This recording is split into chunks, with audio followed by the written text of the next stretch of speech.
Hello, my name is Margaret Combs, and I'm the head of school at Lycée International de Houston. Lycée is honoring Bastille Day.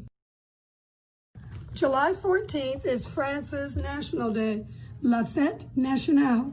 In English-speaking countries, it is called Bastille Day. The Bastille was a 14th century medieval fortress that became the state prison. After years of misrule by the monarchy, the French people united in a popular uprising. On July 14, 1789, the people of Paris marched on the Bastille. The storming of the prison began the French Revolution and came to symbolize liberty and democracy. A year later, on July 14, 1790, delegates from across France assembled in Paris to proclaim their allegiance to the Fête de la Fédération.